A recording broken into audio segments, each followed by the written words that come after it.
पंचांगानुसार फाल्गुन महिन्याच्या शुक्ल पक्षाच्या पौर्णिमा तिथीला होलिका दहन आणि त्याच्या दुसऱ्या दिवशी रंगांची उधळण केली जाते। हिंदू धर्मात होलिका दहन करण्याची जुनी परंपरा आहे। यंदा होळी सणाच्या तारखेबद्दल लोकांच्या मनामध्ये संभ्रम आहे। त्यासोबतच यंदा होळीच्या दिवशी या वर्षातील पहिलं चंद्रग्रहण आल्यामुळे होळीला रंगांची उधळण करता येणार आहे की नाही, गर्भवती महिलांनी ग्रहण पाळावे का, सूतक काळ, वेद काळ, त्यांनी कोणते नियम पाळावेत, असे बरेच प्रश्न अनेकांच्या मनामध्ये आहेत। तर अशा सर्व प्रश्नांची उत्तरे आपण आजच्या व्हिडिओमध्ये पाहणार आहोत। त्यासाठी व्हिडिओ शेवटपर्यंत पहा। चॅनेलवरती नवीन असाल तर चॅनेलला नक्की सबस्क्राईब करा। लगेचच आजच्या व्हिडिओला सुरुवात करूयात। मंडळी, चंद्रग्रहणाच्या दिवशी राहू आणि केतू या पापग्रहांचा प्रभाव वाढतो, ते सक्रिय होतात।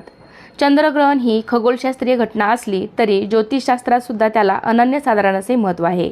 त्याचे चांगले आणि वाईट परिणाम हे माणसावर होतात हे सांगितलं गेलेलं आहे। जेव्हा सूर्य, पृथ्वी आणि चंद्र एका सरळ रेषेत येतात तेव्हा पृथ्वीमुळे चंद्रापर्यंत सूर्यप्रकाश हा पोहोचू शकत नाही। सोप्या शब्दात सांगायचं झाल्यास पृथ्वीची सावली चंद्रावर पडते, अशा परिस्थितीत आपल्याला चंद्रग्रहण दिसते। चंद्रग्रहणादरम्यान चंद्र कधी एकदम काळा दिसतो तर कधी तांबूस दिसतो। सूर्यग्रहण किंवा चंद्रग्रहणाच्या घटना अतिशय महत्त्वाच्या मानल्या जातात। चंद्रग्रहण ही खगोलशास्त्रीय घटना असली तरी भारतामध्ये त्याला धार्मिक आणि ज्योतिषशास्त्रीय महत्त्व आहे। त्यामुळे चंद्रग्रहण असो किंवा सूर्यग्रहण, त्याचे नियम, धार्मिक विधी मानणारे लोक हे ग्रहण पाळतातच। तर हे ग्रहण भारतीय वेळेनुसार 3 मार्च रोजी दुपारी 3:20 सुरू होईल आणि सायंकाळी 6:46 पर्यंत असणार आहे। चंद्रग्रहणामध्ये सूतक कालावधी 9 तास आधी सुरू होतो। त्यामुळे 3 मार्च रोजी सकाळी 6:20 पासून ते संध्याकाळी 6:46 पर्यंत आपल्याला ग्रहण हे पाळायचं आहे। हिंदू पंचांगानुसार फाल्गुन पौर्णिमेला म्हणजेच 3 मार्च 2026 रोजी वर्षातील पहिले चंद्रग्रहण हे लागणार आहे। होळीच्या दिवशीच ही खगोलीय घटना घडत असल्याने धार्मिक आणि ज्योतिषीय दृष्टिकोनातून याला विशेष महत्त्व प्राप्त झाले आहे। चंद्र पूर्णपणे पृथ्वीच्या सावलीत गेल्यावर काही भागात ब्लड मूनचा लालसर दृश्य दिसतं। पंचांगानुसार 3 मार्च 2026 रोजी दुपारी 2:16 उपछाया टप्प्याने ग्रहणाची सुरुवात होईल। त्यानंतर 3:20 प्रछाया टप्पा सुरू होईल। सायंकाळी 4:34 खग्रासाची सुरुवात होऊन 5:04 परमग्रास अवस्था येईल। 5:33 खग्रास समाप्त होईल। संपूर्ण प्रक्रिया सायंकाळी 7:52 उपछाया समाप्तीने पूर्ण होईल। चंद्रोदय सायंकाळी 6:26 होणार असल्याने काही भागात ग्रहणाचे दृश्य मर्यादित स्वरूपात दिसू शकते। भारतात ग्रहण कोणकोणत्या ठिकाणी दिसणार आहे, तर हे चंद्रग्रहण भारतामध्ये विशेषतः पूर्वोत्तर भारतामध्ये अरुणाचल प्रदेश, आसाम, नागालँड, मणिपूर, मिझोराम या राज्यामध्ये अधिक स्पष्टपणे दृश्य आपल्याला पाहायला मिळेल।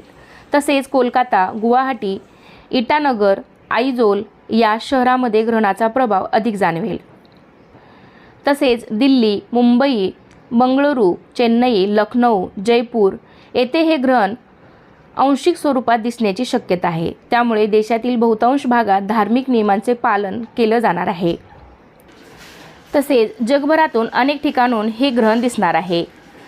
पश्चिम आशियातील पाकिस्तान, अफगाणिस्तान, इराण, इराक इत्यादी देशाव्यतिरिक्त ऑस्ट्रेलिया, न्यूझीलंड, दक्षिण अमेरिका आणि रशिया या देशांमध्ये सुद्धा हे चंद्रग्रहण होणार आहे।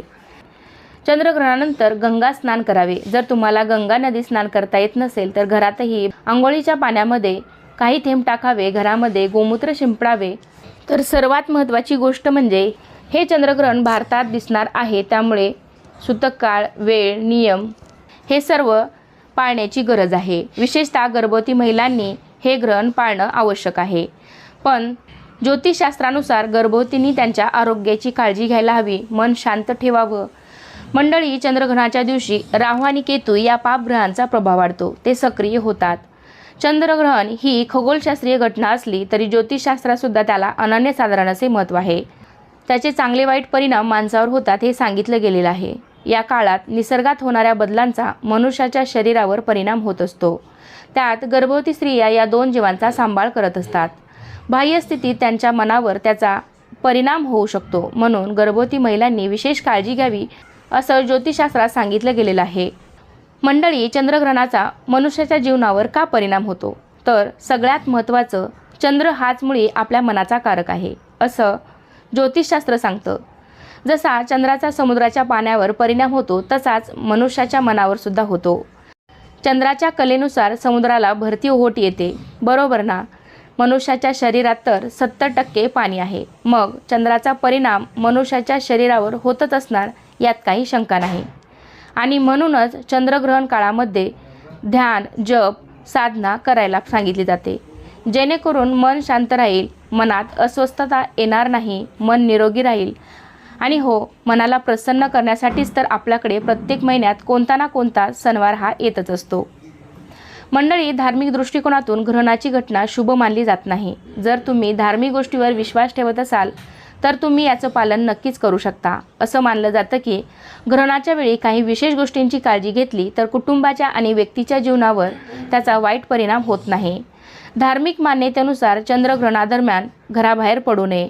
विशेषतः गरोदर महिलांनी ग्रहण काळामध्ये विशेष काळजी घेणं गरजेचं आहे.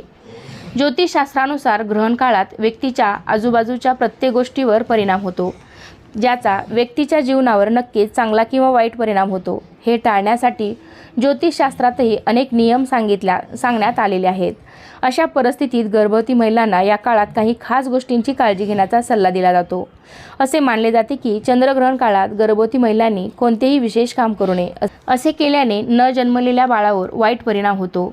असे कोणते नियम आहेत ज्यांचे पालन केल्याने गर्भवती महिलेच्या पोटी जन्मलेले बाळ निरोगी जन्माला येईल?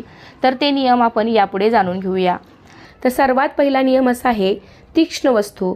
गर्भवती महिलांनी ग्रहण काळामध्ये चाकू, कात्री, सुया इत्यादी ज्या काही धारदार गोष्टी असतील तर त्या त्यांनी वापरणं टाळायचं आहे. असं मानलं जातं की या नियमाचं पालन न केल्यास बाळाच्या कोणत्याही भागाला हानी पोहोचू शकते. यानंतरचा दुसरा नियम आहे, घराबाहेर पडू नका. गरोदर महिलांनी ग्रहण काळामध्ये घराबाहेर पडणे टाळावे. असे मानले जाते की जर एखाद्या गर्भवती महिलेने ग्रहण पाहिले तर त्याचा थेट परिणाम तिच्या न जन्मलेल्या मुलाच्या शारीरिक आणि मानसिक आरोग्यावर होतो. जन्मानंतर मुलाच्या शरीरावर काही ना काही डाग हा नक्कीच पाहायला मिळतो. ग्रहण काळात तयार केलेले शिळे अन्न टाळावे. म्हणजेच गरोदर महिलांनी ग्रहण काळात तयार केलेले अन्न खाऊ नये. असे म्हणतात की यावेळी पडणारे जे काही हानिकारक किरण असतात तर ते अन्न दूषित करतात. ग्रहण सुरू होण्याआधी त्या अन्नामध्ये तुळशीची पाने टाका. ग्रहण संपल्यानंतर तर ती पाने काढून टाकून ते अन्न तुम्ही ग्रहण करू शकता. असे केल्याने ग्रहणानंतरही अन्न शुद्ध राहते. चौथा नियम असा आहे, ग्रहणानंतर अंघोळ करणं आवश्यक आहे. ग्रहणाचा नकारात्मक प्रभाव टाळण्यासाठी गर्भवती महिलेने जिभेवर तुळशीची पाने ठेवून हनुमान चालीसा आणि दुर्गा सप्तशतीचा पाठ करावा. पाचवा नियम असा आहे, ग्रहण काळामध्ये पती पत्नींनी शारीरिक संबंध ठेवणे टाळावे. याशिवाय ग्रहण काळात झोपणे, कोणतेही औषध घेणे, देवांच्या मूर्तींना स्पर्श करणे टाळावे. सहावा नियम असा आहे, अनादी काळापासून असे मानले जाते की ग्रहणाचा गर्भाच्या विकासावर परिणाम होतो आणि गर्भवती महिलेच्या शरीरात हार्मोनल बदल देखील होतात. या बदलांमुळे गर्भवती महिलांच्या मूडमध्ये स्विंग, चिंता, लालसा जाणवते. याला कोणताही शास्त्रीय आधार नसला तरीही हा धोका टाळण्यासाठी भारतामध्ये गर्भवती महिलांना ग्रहण काळामध्ये घराबाहेर पडण्यास मनाई केली जाते. पहा मंडळी, जर तुम्ही या धार्मिक गोष्टीवर विश्वास ठेवत असाल तर या नियमांचं पालन तुम्ही नक्की करू शकता. याला कोणताही वैज्ञानिक आधार नाही, परंतु तरीही तुम्ही तुमच्या बाळाला कोणत्याही प्रकारच्या धोक्यापासून वाचवण्यासाठी ग्रहणाचे हे 10-12 तास आहेत तर ते नक्कीच पाळू शकता.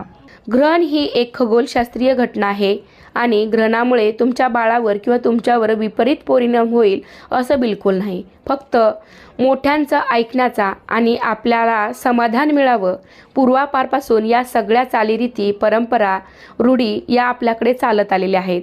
आणि ग्रहण काळात असं म्हटलं जातं की धार्मिक कार्य केलं तर त्याचं पुण्यफळ हे आपल्याला जास्त मिळतं.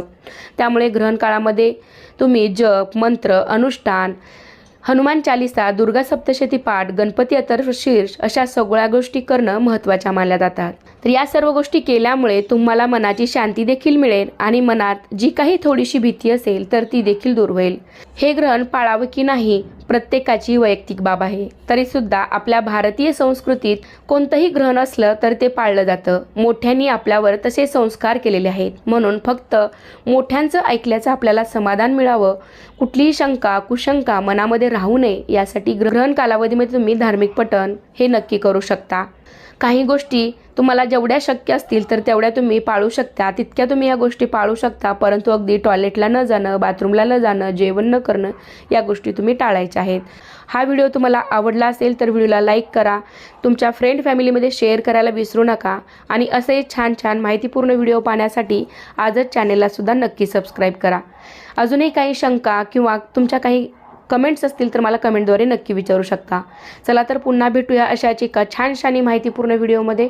तोपर्यंत सर्वांना श्री स्वामी समर्थ.